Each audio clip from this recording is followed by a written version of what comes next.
Honorable ministers, distinguished speakers, and ladies and gentlemen, thank you for inviting me to the World Hydrogen Energy Summit 2023. I am Nobuo TANAKA, Executive Director Emeritus of the International Energy Agency IEA and Chairman of the Steering Committee of the Innovation for Cool Earth Forum, ICEF. Let me share the screen.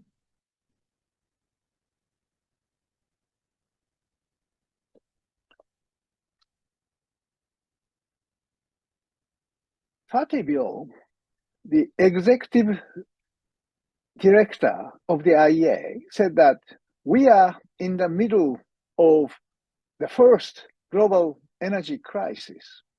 In the 70s, it was oil shock which created the IEA. And now we have an oil crisis, natural gas crisis, coal crisis, and an electricity crisis in a very complicated manner.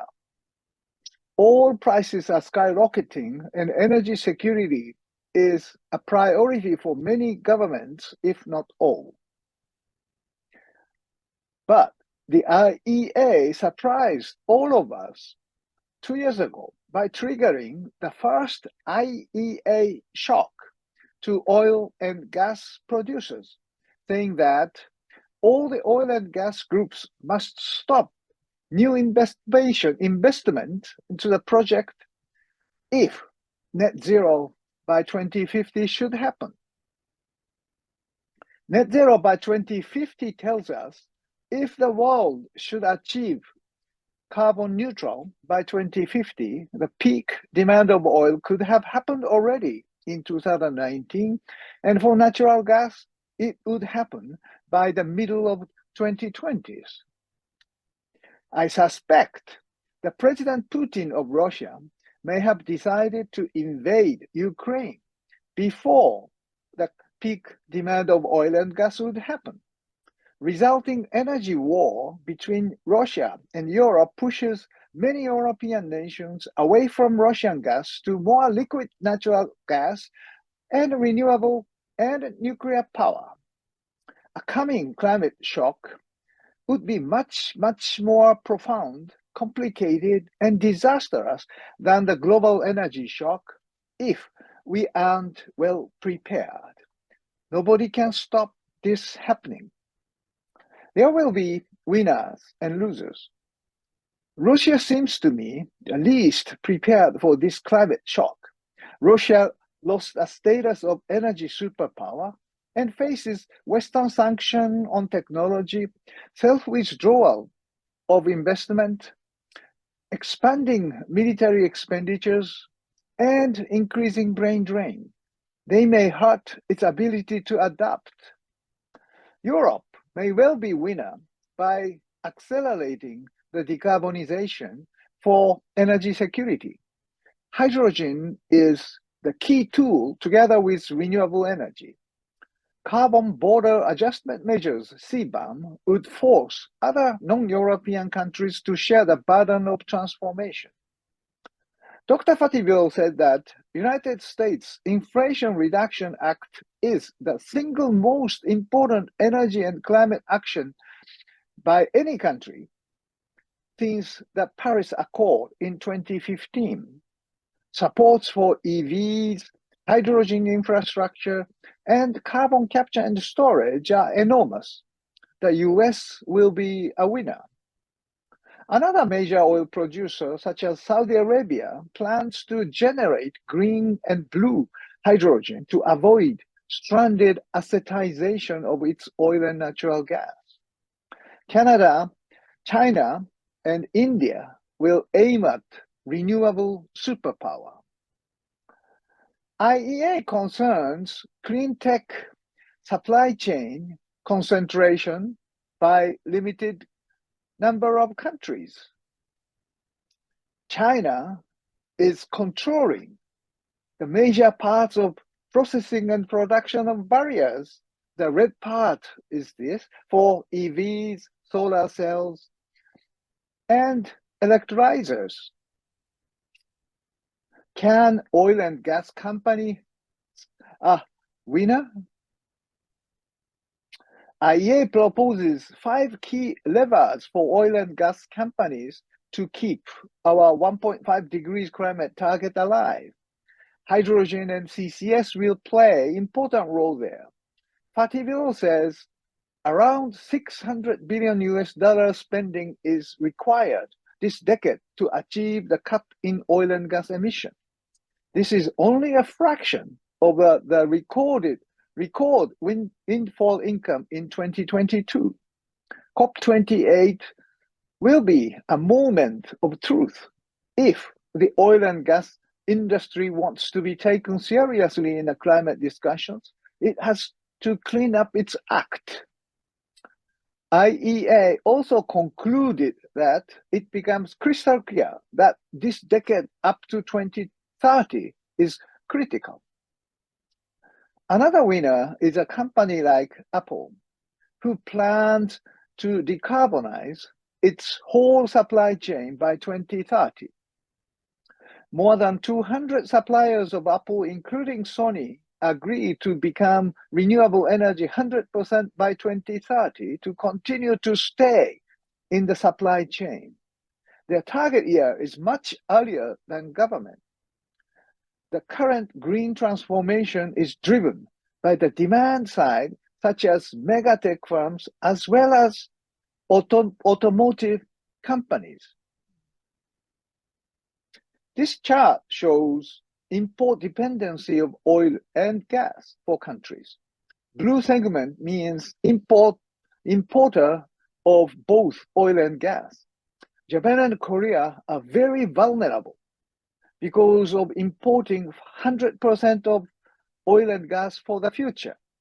How can Japan and Korea become winners? How about India?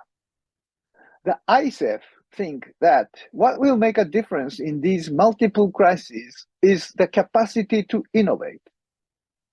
Not only innovation in technologies, but also in public attitudes and government policies. I strongly believe that clean hydrogen and advanced nuclear power are the keys. Today, I only focus on the clean hydrogen. Japan has been promoting hydrogen economy since 2014 with hydrogen fuel cell vehicle Toyota Mirai. But it was not so successful because the focus is limited only to the transportation sector. We need green transformation in all industrial sectors. Japan established Green Innovation Fund of 2 trillion yen in 2020 to support R&D activities aiming at carbon neutral by 2050. Hydrogen-related projects are a major part of it. Many projects concerning the clean hydrogen supply chain are chosen. For example, clean ammonia supply chain, advanced electrolysis technologies, liquid hydrogen transportation, direct reduction of iron making, and so on. But this is not enough. Renewable energy cost is dropping, but cost of clean hydrogen should be reduced substantially to reach net zero by 2050. We need both green and blue hydrogen. The government should establish global standards and regulations for clean hydrogen defined by objective carbon emission intensity. The IEA's recent proposal to the G7 energy and environment ministers in Sapporo would provide a good foundation. Without scaling up of production, lower costs, lower prices may not happen.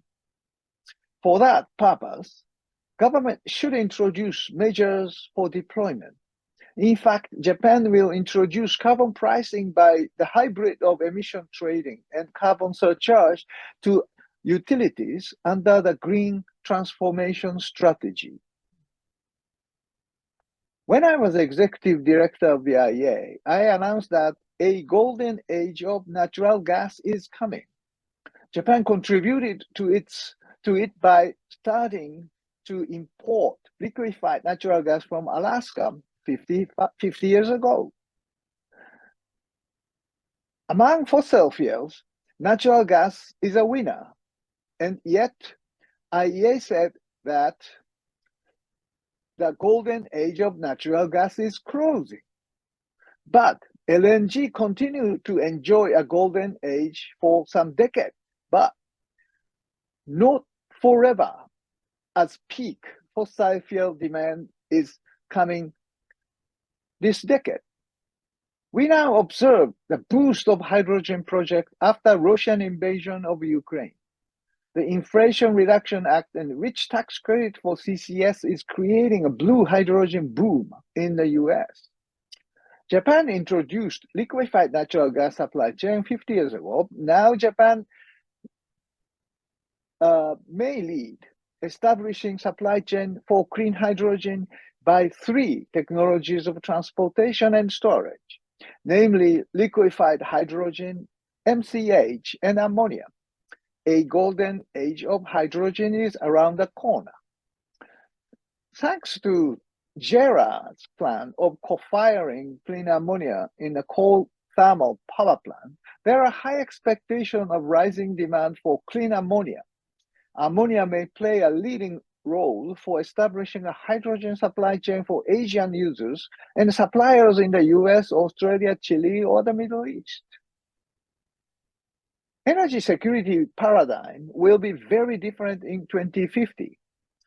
IEA's net zero scenario shows that 47% of the energy trade will be critical minerals and 35% hydrogen in 2050 if net zero happens. How to secure the supply of lithium, cobalt, or copper is already a major concern of G7 countries. MCH may replace the strategic stockpile of oil as hydrogen strategic stocks. IEA says that low-emission hydrogen production can grow massively around the world, as this map shows, by 2030. But cost challenges are hampering deployment.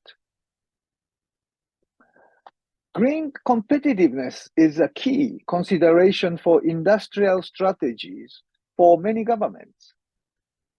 And yet the IEA analysis tells us that climate goals and innovation policy are driving new project announcement for energy-intensive commodities. But persistent cost competitiveness gaps indicate the need for strategic partnership and international collaboration. India may play a significant role with clean and cheap renewables. The IEA also indicates that future investment in energy-intensive industries is likely to favor regions with outstanding clean electricity and CCUS potential in particular. In Japan, semiconductor companies as well as data centers seek to build their new plant in Kyushu where solar is abundant and in Hokkaido where wind is abundant. Japan's steel industries may be forced to seek their future production site out of Japan. Nippon Steel, in fact, invests in India.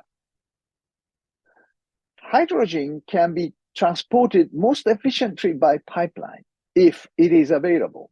Europe is planning European hydrogen backbone. Europe is enhancing security and sustainability by doubling network of power grid lines as well as hydrogen pipelines. The US and India will follow with rich renewable resources in their region. Renewable electricity is growing at a faster rate in India than any other major economy. But in a pathway to net zero emission by 2070, the IEA estimate that most of the growth in energy demand this decade would already have to be met with low carbon energy sources. India has a huge potential of green hydrogen generated by cheap solar power and distributed through pipelines. The government policies should aim at building supply chain of hydrogen and making India a hub of green hydrogen in the region. But we cannot be complacent. IEA recently updated the net zero roadmap to 2050 and said that renewable energy must triple by 2030. We should double primary energy intensity improvements, and that methane emission be reduced by 75% by 2030 to achieve net zero in 2050. The challenge is enormous. This year, ICEF celebrated its 10th anniversary. It was created by the former Prime Minister Shinzo Abe in 2014, and one of its early achievements to the Paris Agreement negotiation in 2015 should be noted. It contributed the negotiation by including the issue of innovation in the final accord. This year's ICEF focused on innovation for just, secure, and sustainable green transformation, innovative finance for just transition, and suitable use of artificial intelligence for decarbonization will be the most important subject we will take up in coming decades. Thank you very much for your attention, and I wish you a great success of the conference.